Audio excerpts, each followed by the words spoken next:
Good afternoon and welcome to the Minerva Center for the Rule of Law Under Extreme Conditions seminar.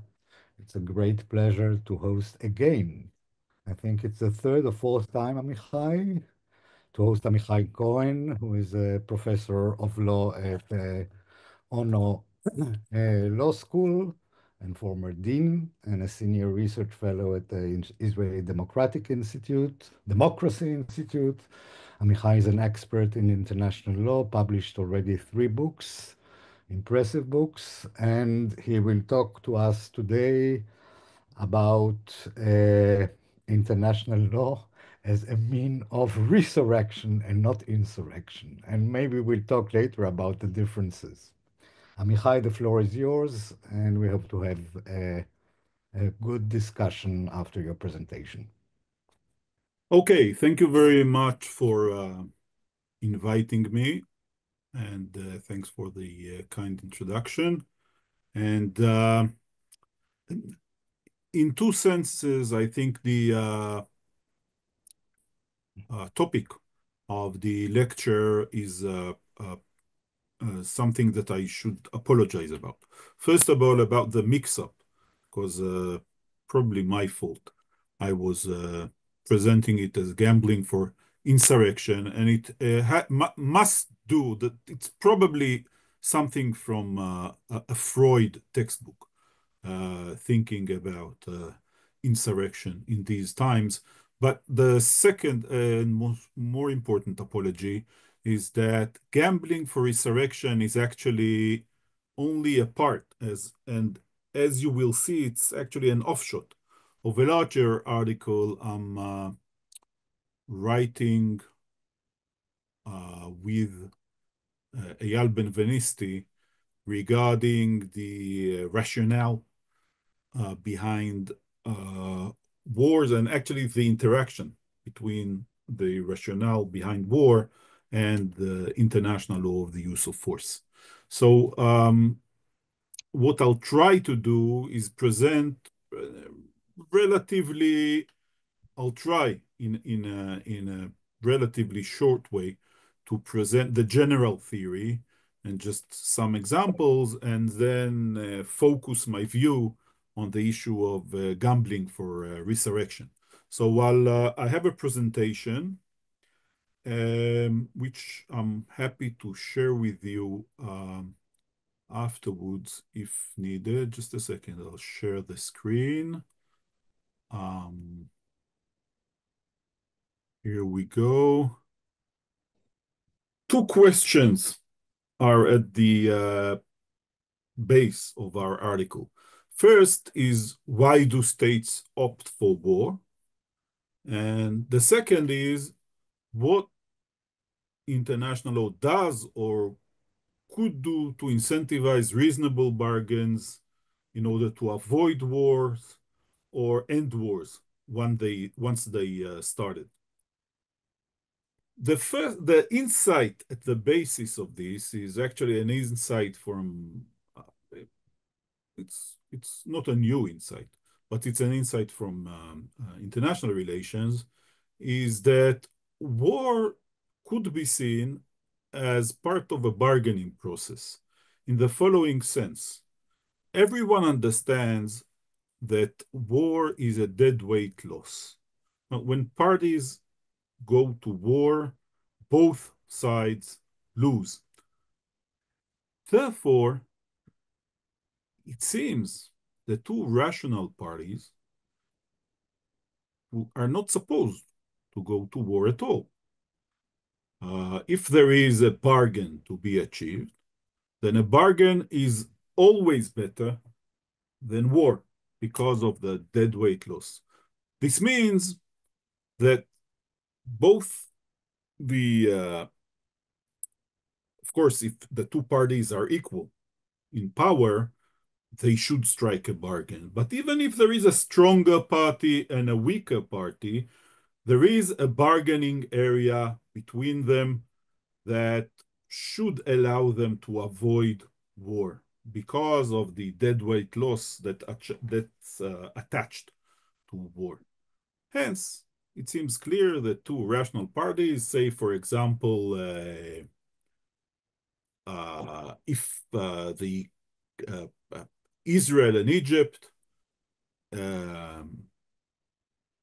if in war and consecutive wars, and in the 1973 Yom Kippur War, was, let's assume that both sides came out tied, still another war would mean that, and I'm just, this is just a schematic chart here, the two sides would lose from war, let's say 20%.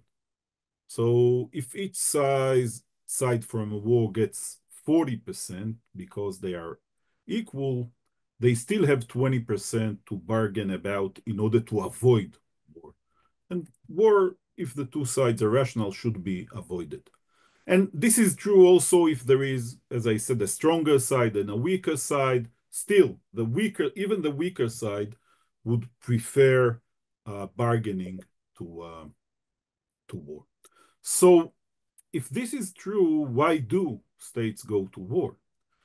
The first response, and this is a traditional response that has been given by, I would say it's the intuitive response, is that there are transaction costs. So it's hard for states to interact between them and come to an agreement, and therefore wars happen because the parties were unable to achieve some kind of solution before war. Had they been able to do it, then war could have been avoided. This, of course, cannot fully explain why wars happen. And I would say that looking at the literature, there are at least 5 reasons why political scientists should suggest that wars happen. The first is the indivisibility of the matter in conflict. So there are things states are unwilling to compromise about. Why didn't Ukraine capitulate to Russia before the war? Possibly because it was unwilling to compromise on its territory. They claimed sovereignty as a basic right, and they were unwilling to compromise. Hence, a solution is war. Let's assume for a second. I'm not saying that this is a accurately historical description of what actually happened. The second is asymmetric information. So the parties are not really, they don't really know who is the stronger party and what will the possible outcome of a conflict will be. And because they don't really know what the possible outcome of war will be, they are unable to bargain, because bargaining assumes that you have some shared knowledge about the what will be the outcome of the alternative. The third explanation that comes up in scholarship regarding the reasons for war is the ability of states to externalize parts of the costs. So parts of the true war causes deadweight losses, but parts of the costs can be externalized by parties participating in the war to other parties, and therefore they don't take them correctly into account. The fourth reason is commitment problems. So states don't actually have trust in the other party that if the other party will agree to some solution, he will actually keep this solution, and therefore they're unwilling to give up anything before the war because they don't believe the other party. And the fifth and last one, and this is the one in on which I want to focus today is our agency costs, internal problems within states that cause the domestic political problems that cause states not to be able to come to agreements.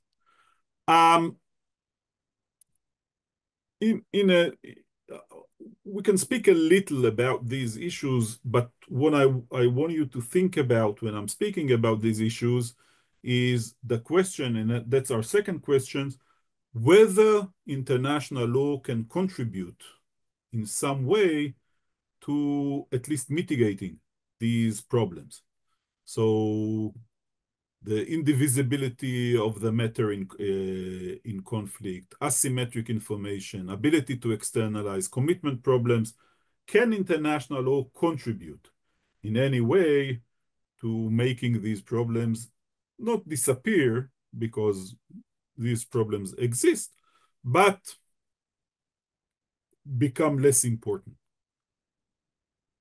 Without getting into too much detail, it's easy to see that international law has some contribution towards each and every one of these problems. And when I'm speaking about international law, I'm speaking about, I think, 3 levels of international law that might be able to assist us in thinking about these issues. The first is the idea of sovereignty and territorial integrity. The second is the law of the use of force. So, and the third are the institutions, international institutions that have been created, especially after the Second World War, in which states can interact. And without going into too much detail, we can think about what is the contribution, say, of the Security Council. What exactly is the contribution of the Security Council? And we can think about what exactly are the contributions of the idea that territory and sovereignty cannot change during war. So think about this, for example. Let's say, once again, I'm not saying that this is the correct interpretation of what actually is going on, but let's assume that Hamas and Israel come to an agreement regarding the releasing the hostages and the end to war. Of course, one problem of Hamas of agreeing to this is the commitment problem. Why would Hamas count on Israel that it will not simply restart its military operation immediately after all the hostages are released? In fact, some Israelis are saying exactly that. The way I think Hamas could think about this issue, and in fact it does think about this issue, is a Security Council decision according to Chapter 7 that would in some way strengthen the Israeli commitment. So here is some kind of a solution to a commitment problem. The problem of externalization of costs. We have growing scholarship and also jurisprudence regarding the commitment of third parties towards enforcing prohibitions in international law in general, and also the prohibition of the use of force specifically. Asymmetric information about the parties' relative capacity and determination to fight. If we look at various institutions in international law, let's think about the chemical weapons treaty. A lot of it is about reporting and knowledge. So the attempt of the international institutions to get the information out Also, regarding the determination to fight, some of what we can see in international law is could be interpreted as extracting from states commitment of signaling regarding how serious are they about their actual commitment to fight. So think about the prohibition on propaganda for war. So is it serious? How can you know if when a state says, I'm going to fight a war, is it actually serious or is it actually just a manipulation and trying to extract something from the other party? If there is a prohibition on propaganda to war, as there is, according to international law, then violating uh, this prohibition means that the state is willing to violate international law, and this means that the threat is more serious, a serious threat, and perhaps should be taken more seriously by the other party. So we have in international law, I think, several solutions, several attempts at least, to confront the challenges of states that are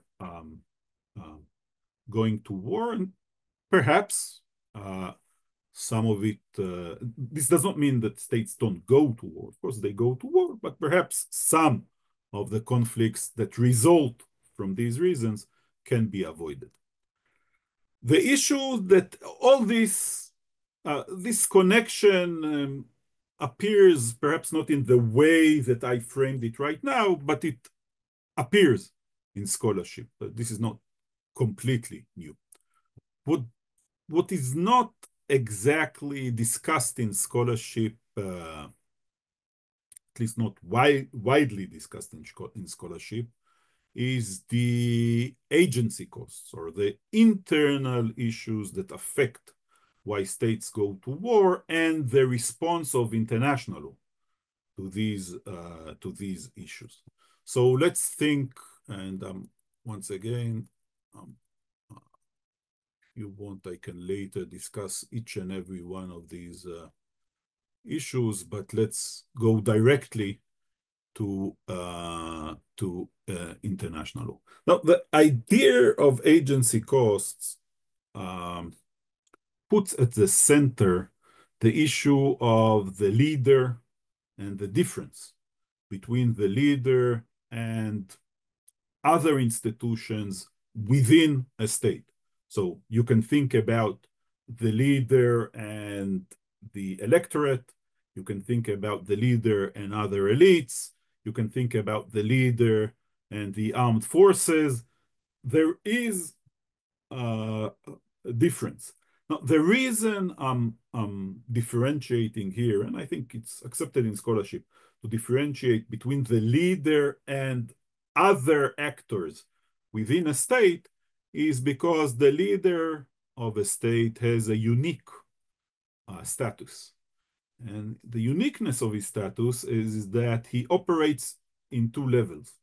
A leader of a state operates internally as the leader, and he also operates externally towards other states as representing the position of the state. Now, of course, it's a simplification of what actually happens in politics and how actually international relations operate, but still, I think that there is a significant difference here, or I would say a significant uniqueness to the way the leader of the state operates. And there are three types of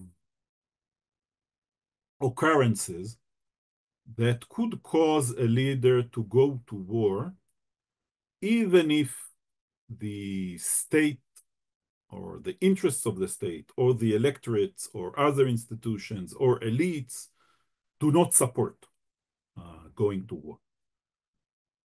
The first is that the leader has to present to the public that is actually doing something to negate some kind of an existing perception of the leader. So perhaps one could think, once again, I'm not claiming that this is historically exactly accurate. You could think about Shimon Peres in 1996, right, before the elections, when he had to present himself as a very strong leader, and therefore his willingness to use more force in Lebanon was more evident.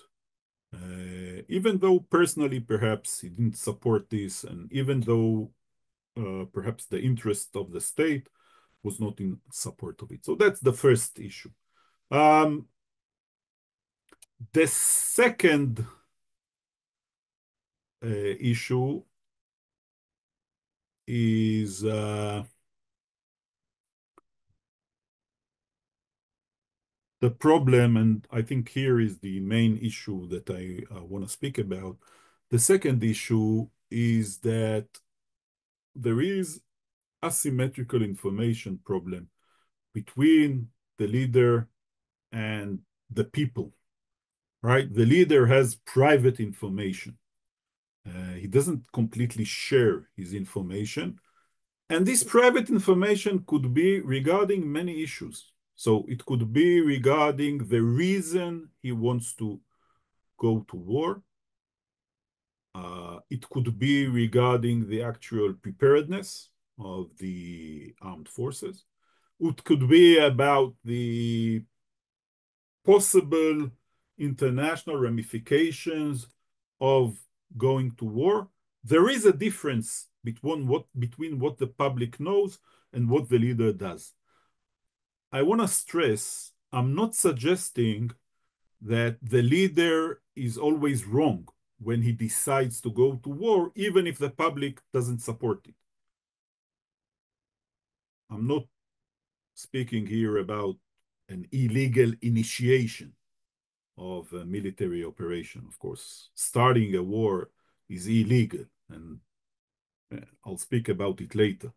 But the idea of using force in certain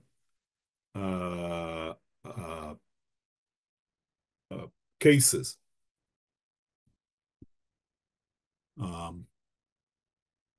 as self-defense or escalating an ongoing conflict or using force in a targeted killing operation, right? The idea of responding to some prior attack, say Israeli response to the Iranian prior attack, all these are decisions that leaders take.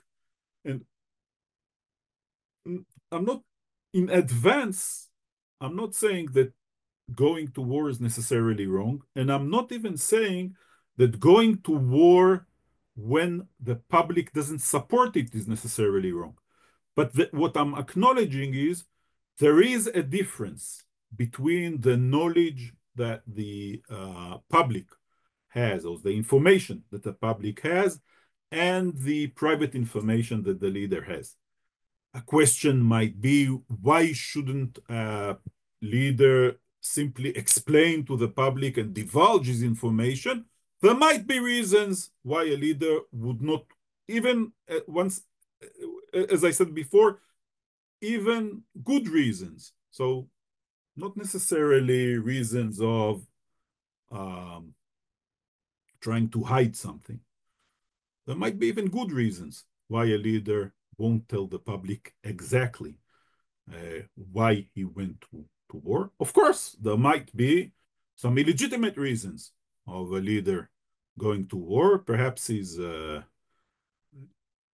domestic standing is not good enough. There might be. The point is that the public doesn't know whether the use of force or the level of the use of force was justified. It's only the leader that knows. Now, if the war ends in some kind of magnificent success, then all is forgotten. The leader would strengthen his position. But let's assume for a second that the military operation ends in failure. The public doesn't know what exactly happened, and the public doesn't know whether the leader was justified in his initial decision to go to war. What can and should the public do? So the response, and this is, I think, articles by George Downs, I think from the 1990s, explain this. The response of the public, the rational response of the public, is to remove the leader. Now, removing the leader, one has to explain, is different between different kinds of states. So if you think of a democracy, a parliamentary democracy, removing the leader might be quite immediate. He might lose his majority in parliament. If you think of a presidential democracy, removing the leader requires an election cycle. If you think of what's sometimes called autocracy, but not a complete dictatorship. So if it's a complete dictatorship, then perhaps the leader doesn't care about what the people think at all. But if it's an autocracy, the mid-level autocracy, so think about Turkey, perhaps Russia, once again, I don't want to, some countries in South America, perhaps removing the leader means death, right? That's the coup d'etat, right? So, and a danger to the personal safety of the leader. In some cases, the removal of the leader, when it's immediate, then there is no third stage. But if the removal of the leader takes time, if there is a time gap between the failure and the removal of the leader, then the leader can act. Because the sanction, the most probable sanction on a leader is removal, he has an incentive to gamble here. Failure means removal. But if he can turn the table in the war, and that's the term gamble for resurrection, if he can change what has happened in the war, perhaps he can save himself, or at least his job, in democracies. He has an incentive to gamble, to extend the war beyond what is rationally feasible, what would be thought of as possible by the public. So think about it this way. And when I prepared the lecture, I could not escape the thought that about what is happening in Israel. And in fact, when Nadiv asked me to speak, it was following an opinion piece, an op-ed that Eyal and I wrote applying it to Israel. But let's ignore the Israeli example. Let's not think about the Israeli example. Let's think about other leaders in other parts of the world that have before them a military situation in which they are losing, and still they are allowing the war against the logical solution of some kind, some way, some kind of bargaining process that would end the war, they are still letting the war go on because the only way they personally will survive is if they are able, and there is only a small chance that they will be able to change the military situation. They gamble. And of course, the problem is, and needless to say, the problem is that the gamble here is at the expense of the soldiers dying in war, of the civilians, of the leader's country, and of other countries dying, of the general externalities, economic externalities, etc., that are caused by war.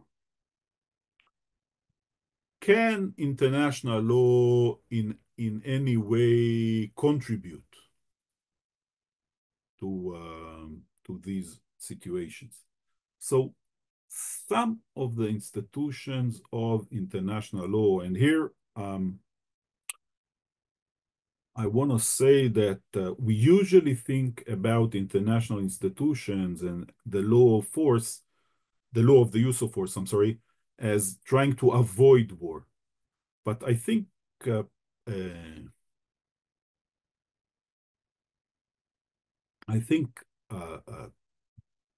others, another way to look at them, and I'm going here against the view of, say, Una Hathaway and her book, The Internationalists, is that international institutions were not created in order to avoid war. International institutions were, or at least an important part of the way international institutions operate, is they kick in after a war has already started, and what they try to do is limit the extent of war. And a success of international institutions is not necessarily to completely avoid a war, but more to intervene and stop a war that escalates and becomes something that it seems that the parties are unable to end. Think about the 1956 conflict between Israel, UK, France, and Egypt. You can think of other examples in which other countries intervene. Once again, I'm doing my best not to say something about the current war, but I think this is also something that is going on here. So the law offers several institutions that might be able to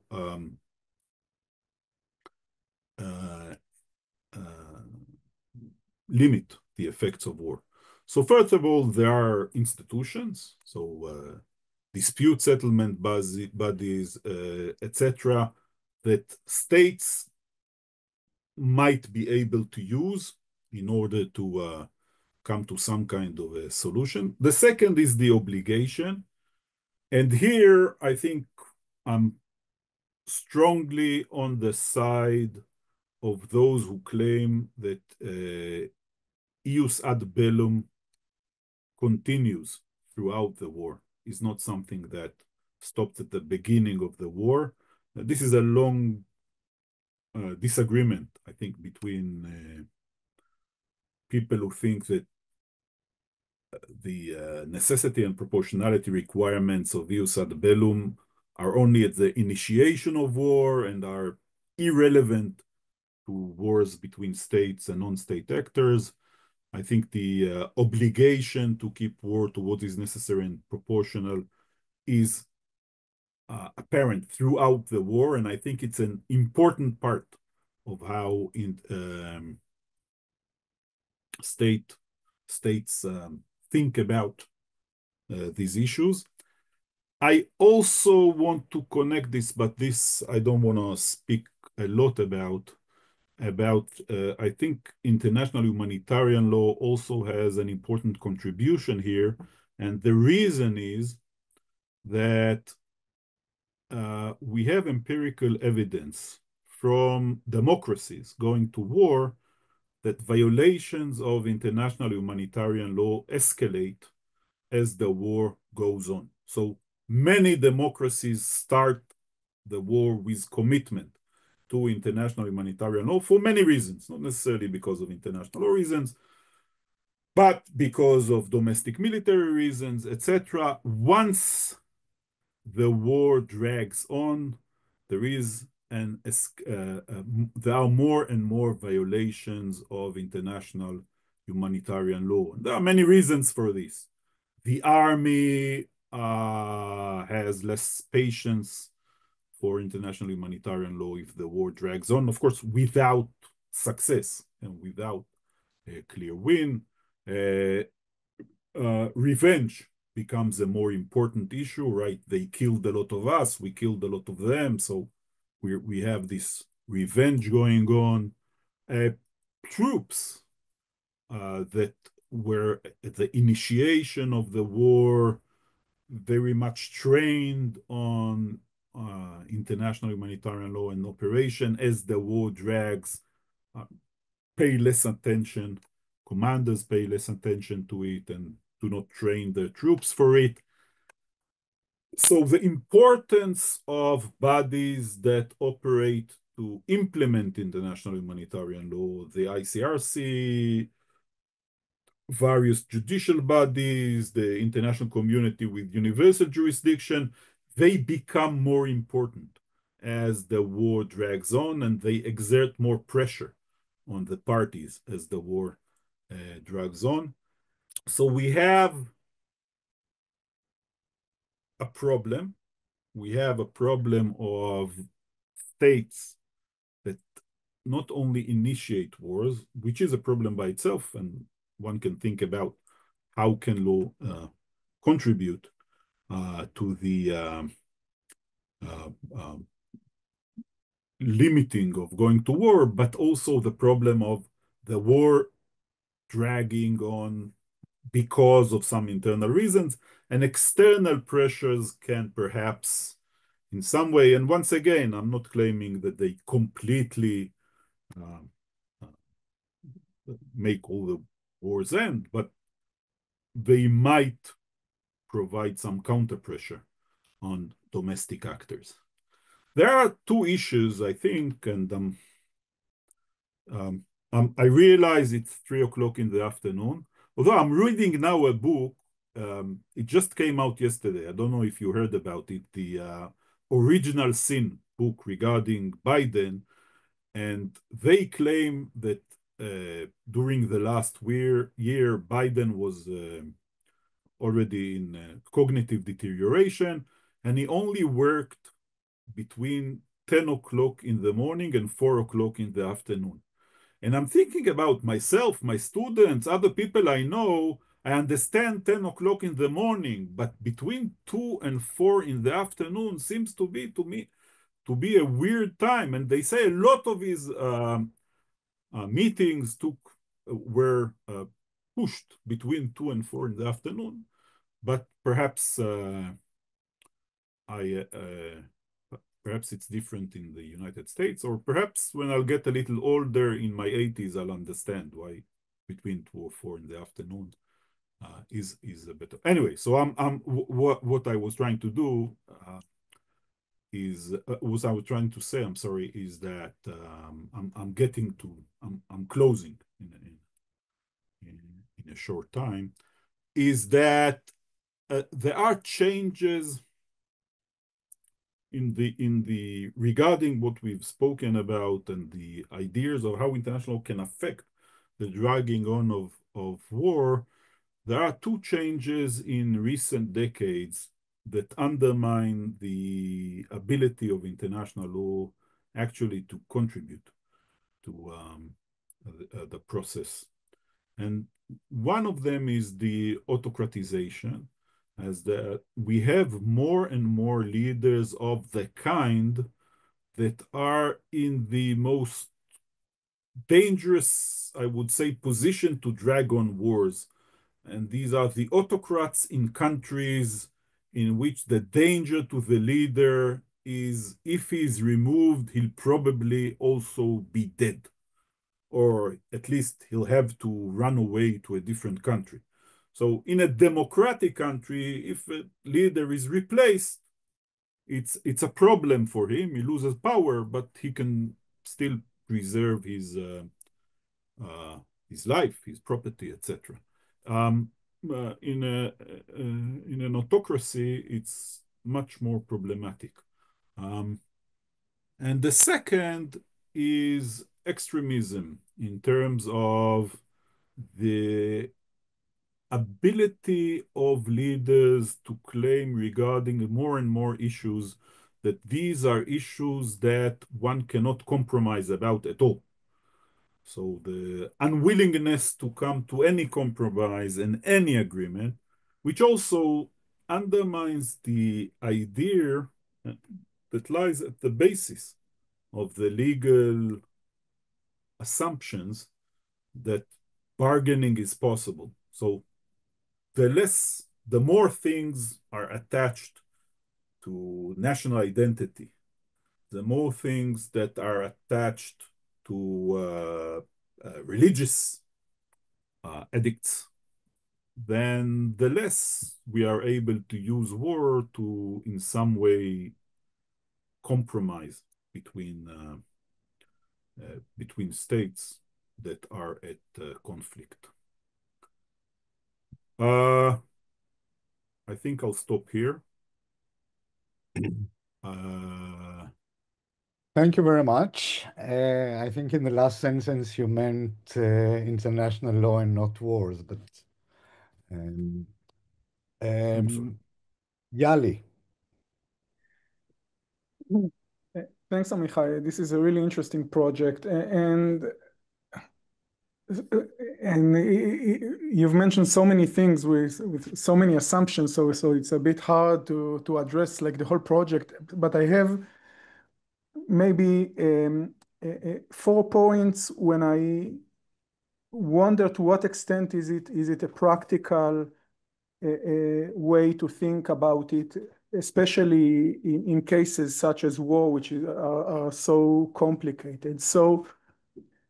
But my first comment maybe is more general one, and this is, to what extent do you think that international law can also have negative incentives when it comes to war? And I think about at least 2 ways that go to what you meant. So what you suggested. So first, the last thing that you've mentioned regarding international criminal law is some kind of mitigating factor, but we know it can also serve as a strong incentive for states to win, because winners rarely face accountability, as we know from history of international criminal law. And more specifically, when it comes to immunity of head of state, it's mandatory for them to remain in power and also to limit accountability. So in this regard, at least, we can think that international criminal law also gives incentives to the either direction.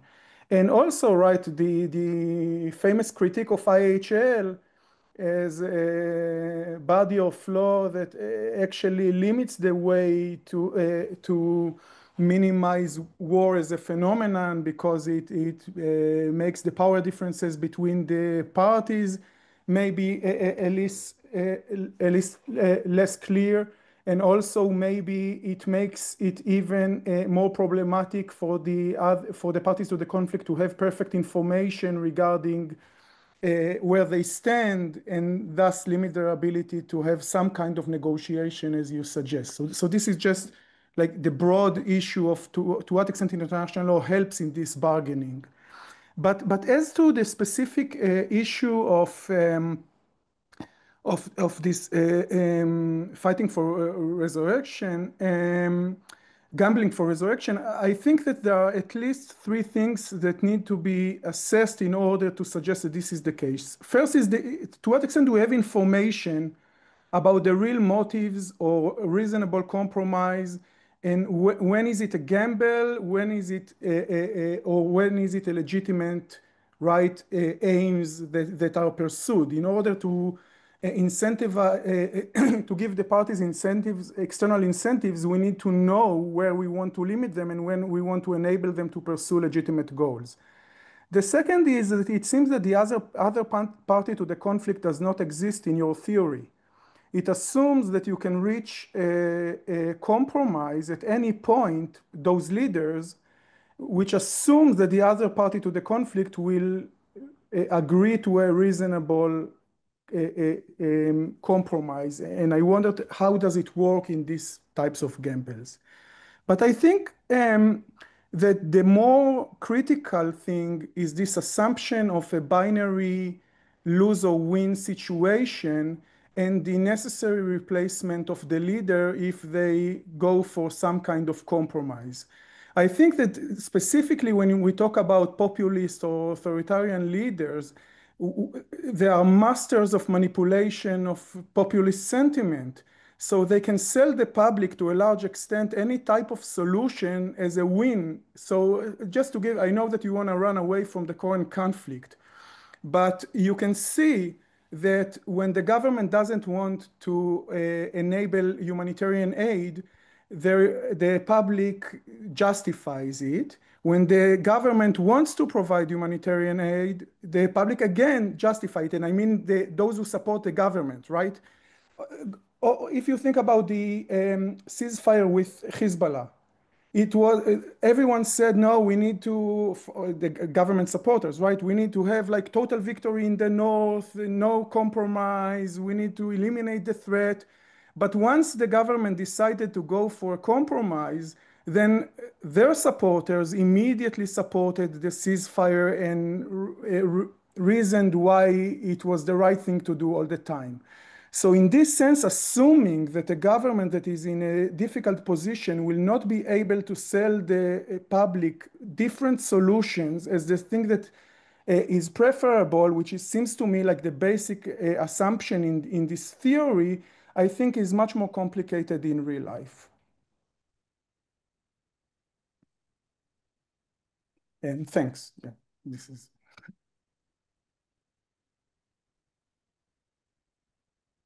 Amichai, do you want to respond? Do you want me to reply? Okay. So thank you very much for these questions. Regarding your first comment, then of course I'm not surprised that you look at the international criminal law and it's as something that might cause states to extend. It's I assume that it's a possibility that international law would indeed contribute, and then it's also a connection that we have to explore the issues of whether international humanitarian law. I'm more skeptical, but international criminal law depends, of course, on which interpretation of international humanitarian law you adopt. As long as if you go along with Gabi Bloom's ideas, then it makes more, I think the criticisms are more viable. But regarding international criminal law, in some senses, you are correct, but it's only if you think of international criminal law as something that ignores this problem. Of course, there is also a dynamic within international criminal law that takes into account this problem, and we can see it is the understanding that international criminal law should be limited in cases in which it's an obstacle to reaching solutions. But regarding your questions on gambling for resurrection, so I would say, first of all, that of course, if a leader assumes that he can end the war to his benefit, and the only problem is selling it to the public, then if he's a rational leader, he would simply end it. So There is no problem. The problem begins when the leader assumes, for some reason, that he is unable to do this selling. He's unable to do it. That's the problem, right? The problem we are facing. Otherwise, he would have ended it. If it's a fail, so he would sell failure as success, and that's it. He won, right? President Trump declared he won against the Houthis, right? It doesn't matter. But then it ended, so there's no problem. I don't have to address it. He ended the issue arises when the leader decides to continue the the the conflict, and then you ask, and it's a fair question of what are the reasons for the other party to continue. So we have two parties here, right? So I'm not assuming, although I spoke specifically, and you're correct, I spoke specifically about one party, but it's actually a game between two parties, right? Because in addition to your question, it's not only that one party is unwilling. I'll strengthen your question with your permission. It's not only that one party is unwilling, is that if one party knows that there'll be international pressure on the other party, it will simply extend in order to cause, right, the other party to give up because they know that the pressure moves to other parties. It's a complex, of course, situation, and I have no solution to this situation, but I just want to make the point, I think, which goes back to the initial assumption. Ongoing wars have deadweight losses, and these losses are externalized on third parties, on civilians, on other people. So in some sense, international law should push the two parties. Now, perhaps well, you can also think about it as the international law as a third party, and there's also a bargaining. So the deadweight loss creates also a bargaining space regarding this pressure, right? So there is a space between which party you can pressure and the cumulative harm that's created by the war.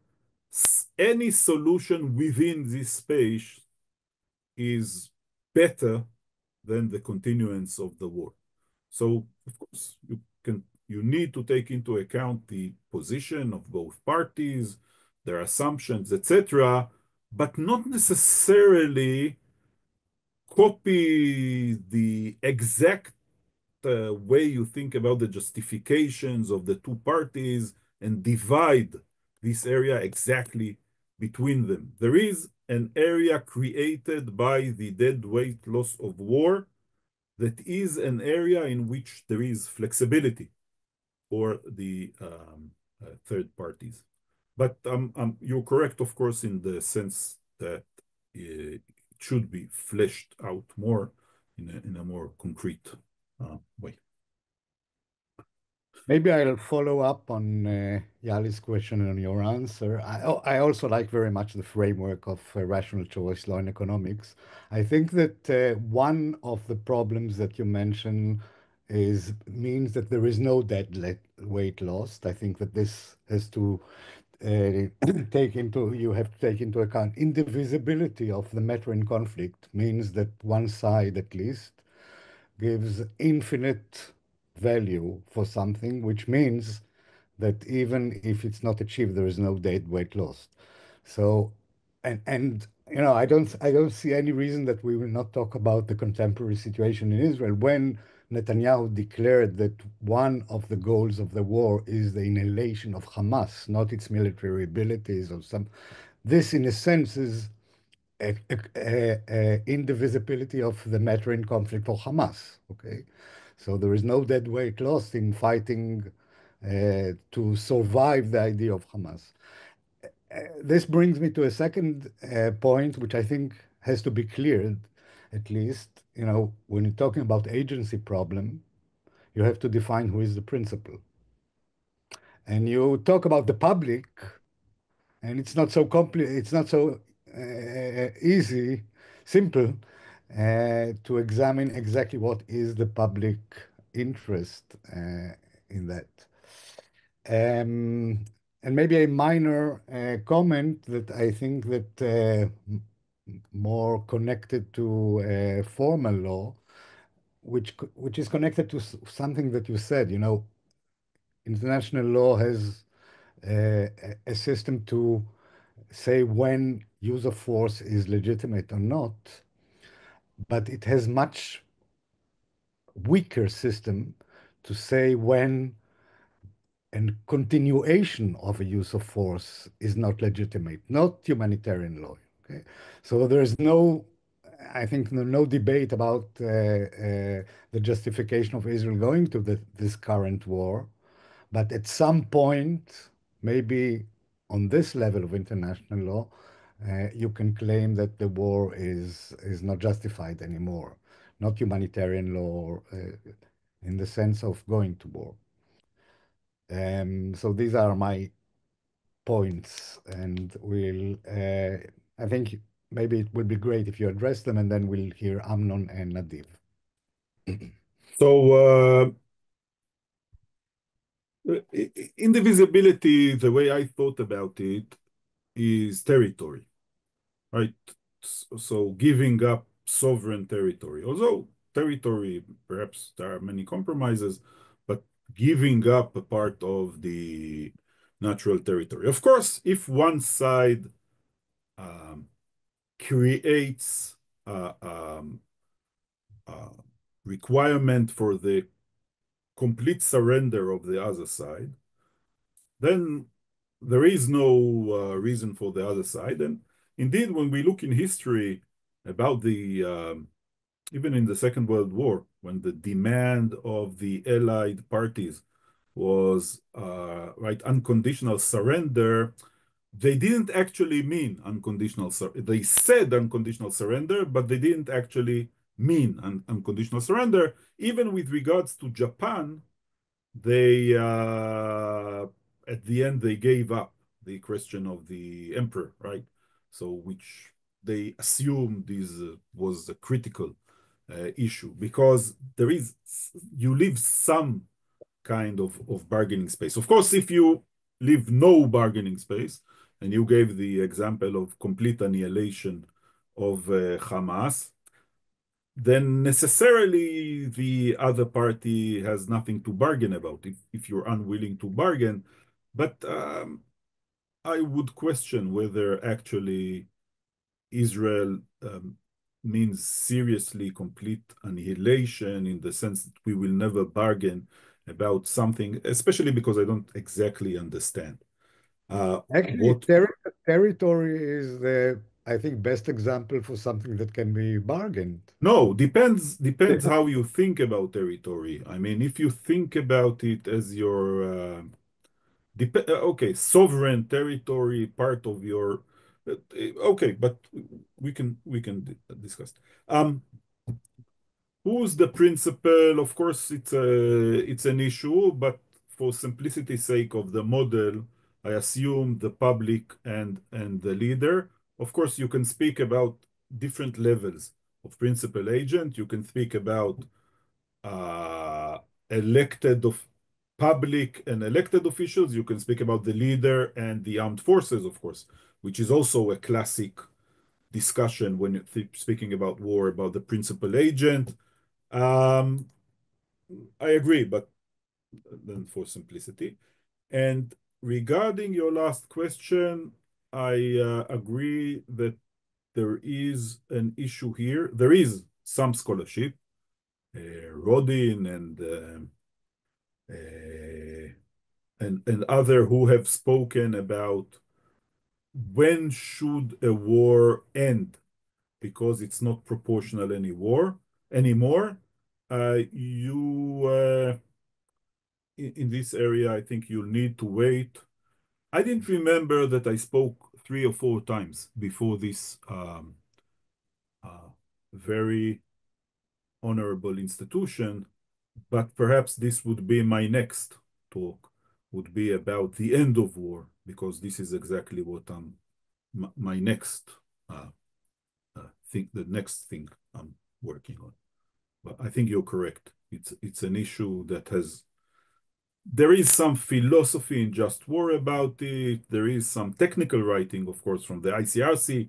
When does war end? But there is not enough scholarship on the issue. Both, I would add, not only in international law, but also in constitutional law. So we know that there are constitutions that speak about the initiation of a conflict. They don't speak too much about the end of conflict, and there's also a gap in domestic constitutional law here. Thank you. Thanks. Thank you very much, Amichai. It was a pleasure to hear you, whether it's 3, 4, or 5, or for the first time. It's always a delight. I think that Eli raised versions of the 2 or 3 points that I was also wondering about.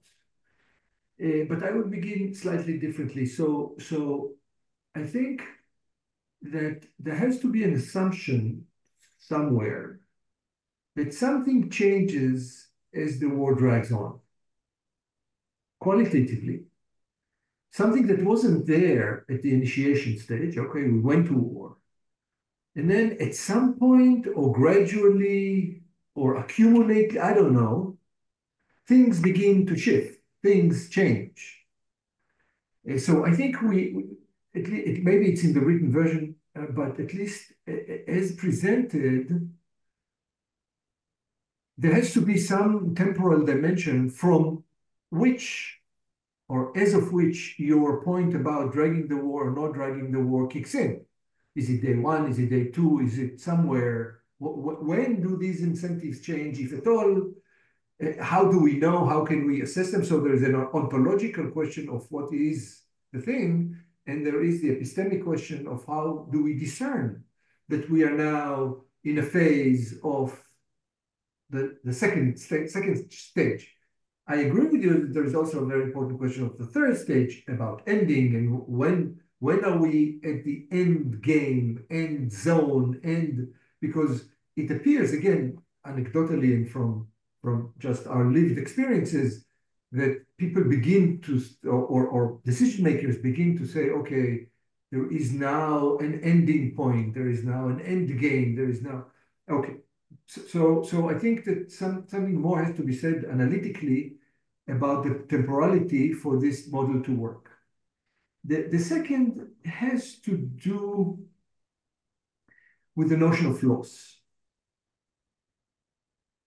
And again, you assumed, or at least you stated as an assumption, that there is a deadweight loss. And therefore, loss of a territory, it could be an example, but maybe not. Some people say, well, I don't know. Did Israel lost territory in 1973? Did Israel lost territory when it signed the peace agreement, which is the converse of war, right? So when you sign a peace agreement to end the war, did Israel lose the territory? So natural, you mentioned some natural territory. This whole business, again, begins to be, it requires clear conceptualization. Usually law and economics just say, well, there's a baseline, that temporal baseline, and just start from there. And then, of course, we know Cass Sunstein's famous work on the problem of baselines. It seems to me that as soon as you, again, these things are related, as soon as you can play with the temporal dimension, it also changes what counts as a loss. Because sometimes if you say, well, for the long run, in the next 100 years, I want to create deterrence. And if I don't create sufficient deterrence, now I'm willing to pay for this. Because international law mitigates, but doesn't mitigate enough. So for me, it's not a loss.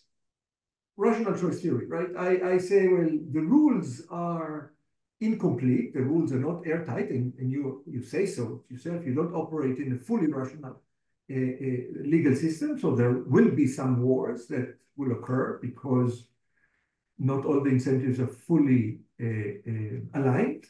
So I'm willing to pay for extra deterrence, which will kick in 100 years from now, according to my assumption. So is this a loss? Can we think about it as a loss or not? Is loss subjective or according to my assessment, according to the other party's assessment? I think if we move away from territory, but also with territory, more has to be said about that. And I think this also goes, I think it undermines a little bit your clear distinction between nationalism and jihadist or extremism. Because one way to understand your last slide is to say, well, they're just not rational. But I doubt that. The other thing is to say they just care about other goods, or they care about goods in different ways than we care about, but they have the same, they have a logic. It's just not, the losses count differently. And therefore the system finds it problematic to deal with it. But again, for the argument to work, it just needs clarification. I'm not saying the argument fails. I'm just saying that where the argument could fail is the notion of principal agent. Because if the principle itself is divided into various segments, the public is not united about what the public interest is. So then you have secondary rules of who decides in the name of the public. And therefore, maybe the person who decides actually decides for the public. So there's no agency problem. So there again, in real life situations, or is the principal agent could be, again, as you said, the leader of the army. Maybe the army and the leader is a principal agent problem. Maybe the state in international law. There could be another, so the humanity and then sovereignties are actually agents of the principle, which is the Grotius overall humanity. So we need a better understanding of how to identify various principles, especially when it comes to territory, because you can say, well, for people in the, I'm just giving an Israeli example, right? For people who settle in the West Bank, if they are principles, if they are the principal, they can have completely different incentives or understanding of what the military should do or not do in various situations than people in Tel Aviv, allegedly.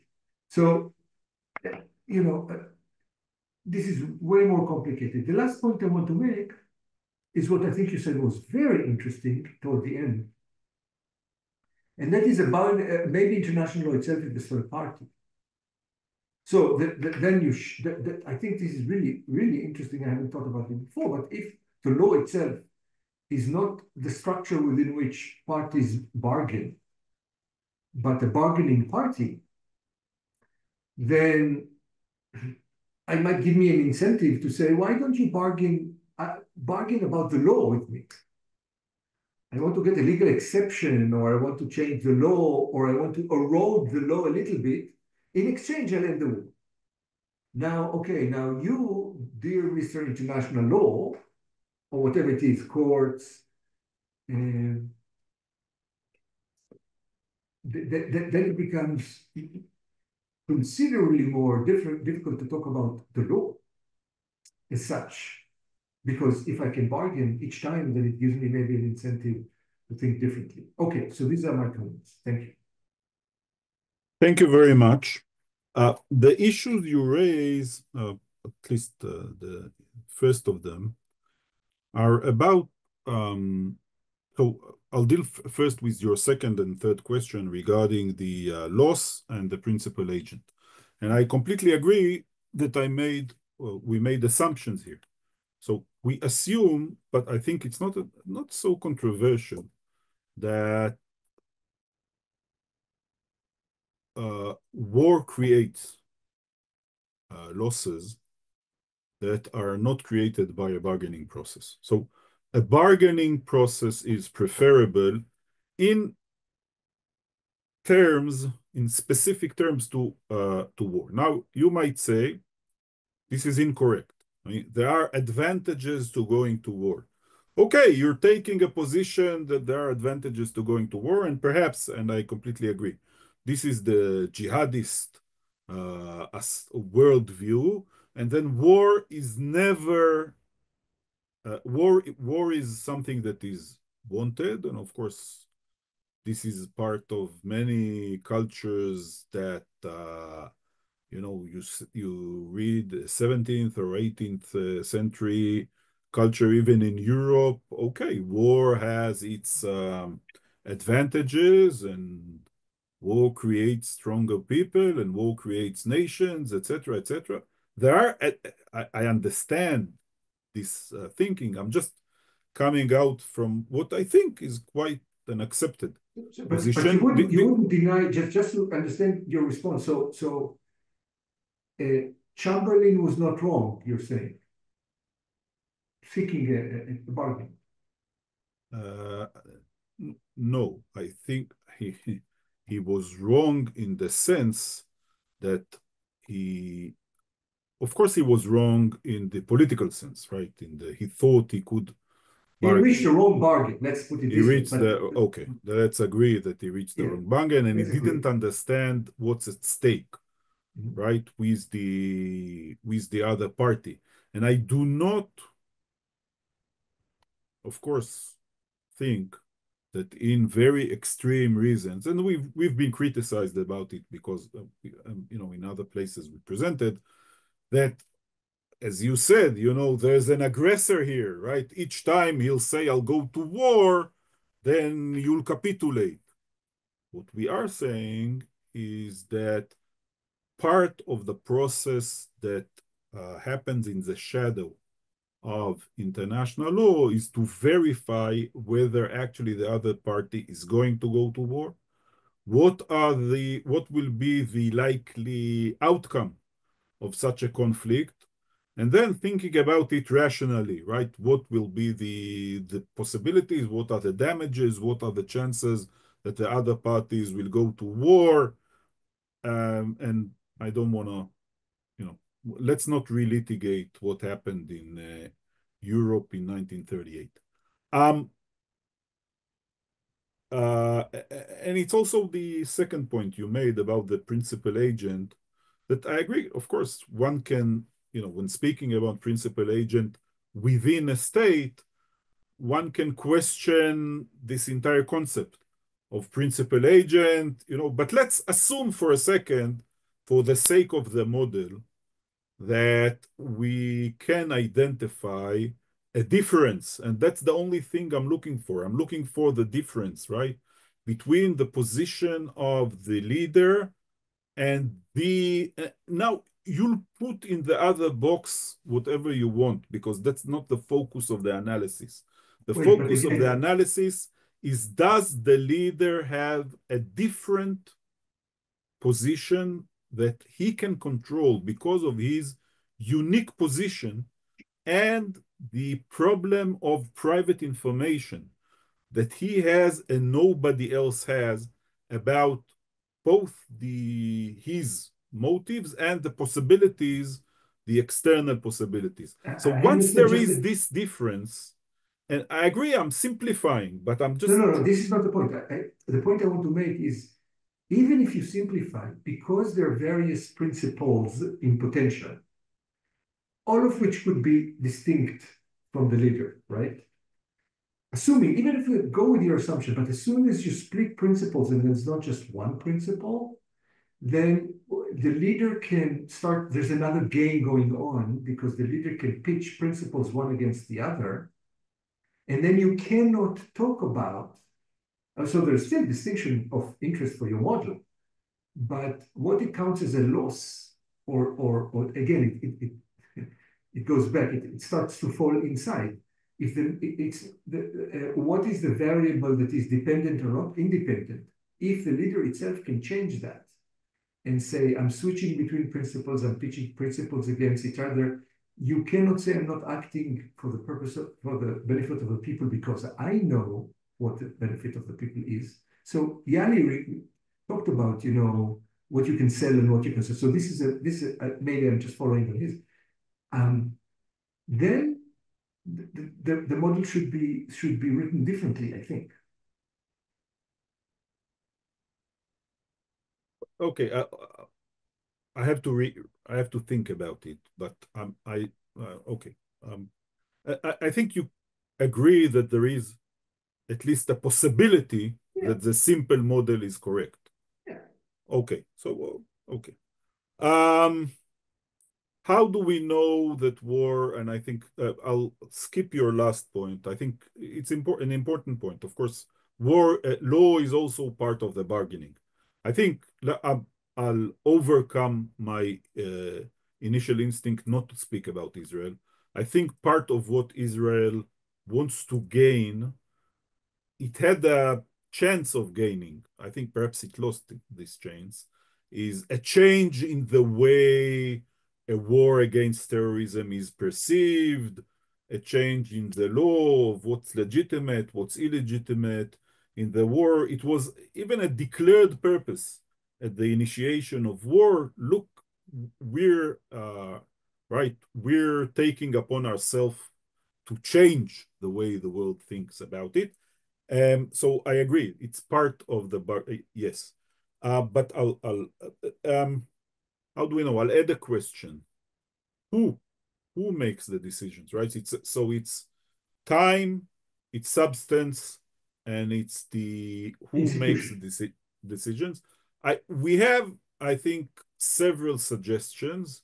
You can think about, and you can see in operations, right, in ongoing wars that are extended, you can think about different time frames. Think about, once again, I'll overcome my instinct not to think about Israel, but think about the current.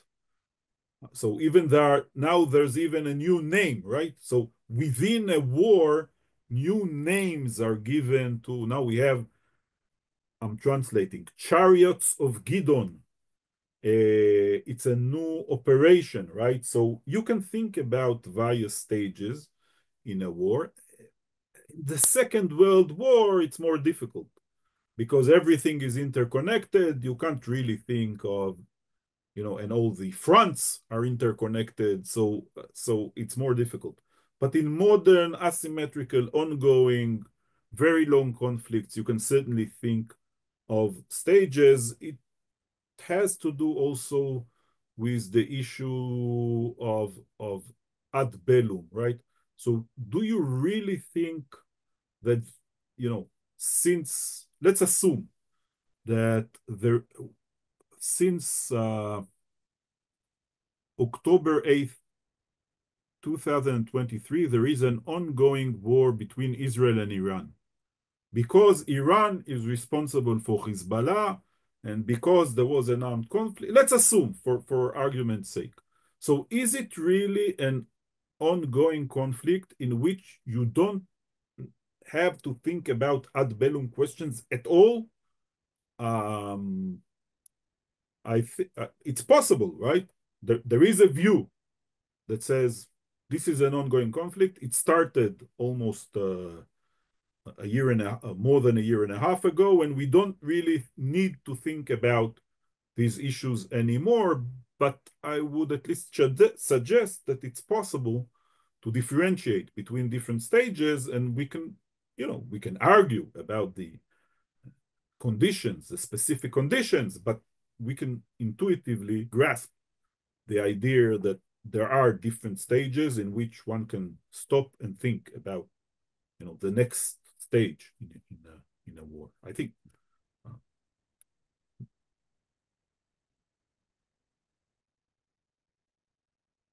Nadiv, the floor is yours. Hi, thank you, Amichai. I'm going to be short. Just the fact, this is the first time that I hear Amichai at Minerva, even though he was here a lot of time, but just the fact that Amichai and Ali here, so we have a lot of gravity in social choice analysis. So I only have footnotes. I just have maybe two refinements to the model, and then one provocative question that we won't have time to discuss on international criminal law. So the first one, and following what Yali says, it is true that from one hand, we have an intuition that there is somewhere this leader that is abusing war, right? And for that sense, I think that the work is totally fruitful, because the model is representative to some phenomena that are going on. But I think that what is more complex is a situation in which we're not talking about the abuse of war, but we're talking about something like war as policy or crisis war as policy. And I think that what is going on there, and here's an argument in favor of, let's say, Netanyahu, is that there are some justifications for a just war, and there are some side consideration of abuse of power. And I think that the challenge is to ask, what can international law do, or is there any international law solutions for this type of leader that just manage war as part of his just normal routine policy? And this is what he is promising for his citizens. So I think that this is just a bit more refined question. This is the first comment. The second comment is something that I would have just loved to see, because I'm familiar with the way you are working with the two-level game models. And that is, once again, in favor of Netanyahu. What we know about the current situation in hybrid democracies is that there's a segment within the ruling politics that is doing its all efforts in order to expand the bargaining range. Okay, so in Israel, for example, we know that there is a consolidated deep wing segment within the coalition.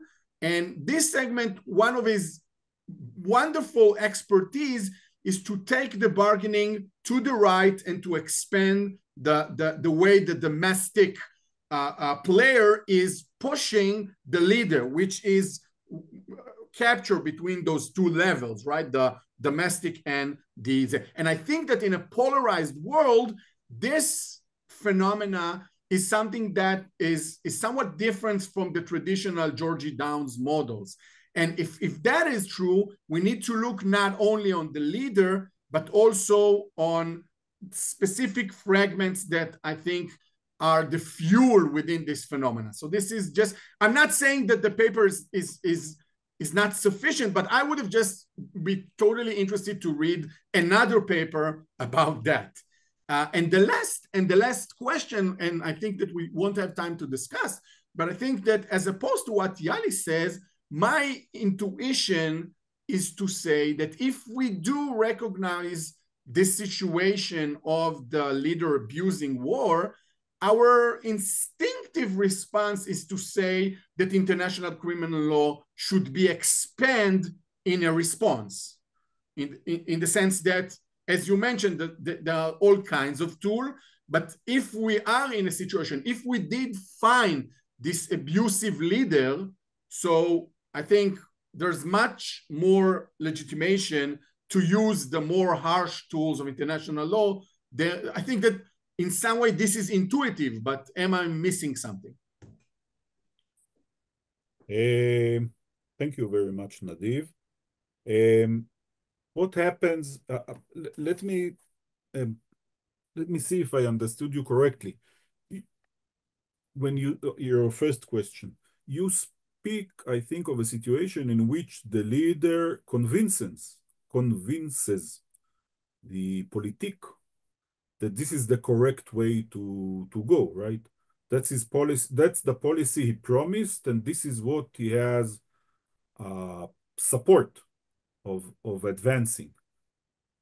If this is the case, did I understand correctly? Not exactly. The leader is manipulating the public enough in order for the public to concise with the situation of a constant war. It's not persuading the public, but from the other end, it's not the cliche phenomena of a dictator abusing the war. And it's a more gray situation. Yeah, now I understand it, and it connects with the point Amnon was making, and perhaps Lee was making earlier. Do I have an objective scale regarding what is the public good here? And then I can say, the leader is deviating from a public good. And I confess that I resist this temptation to assume that I have this superior knowledge of assessing what is the public good. Um, uh, I'm speaking about a simpler model, but in your model, I think part of the issue, and we don't have time to delve into it, is regarding, the fact that the leader uses private information in order, this is what you're speaking about, right? He doesn't divulge the entire information to the public.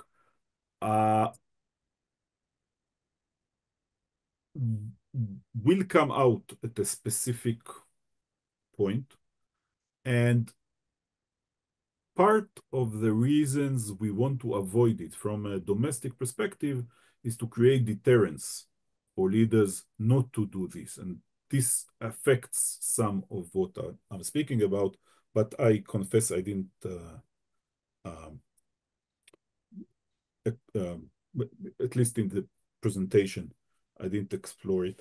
And the second point is, I don't think they are expanding the bargaining, they are moving it.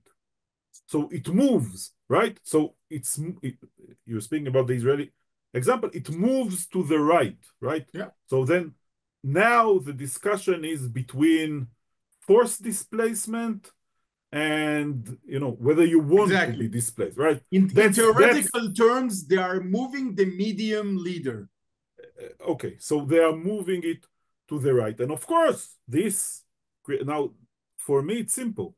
This creates less of a chance of getting to a bargain, because once the bargaining areas become further away, and of course, international law is important here, as putting the limit on where can you move your demands, right? Some demands are simply illegitimate, I think.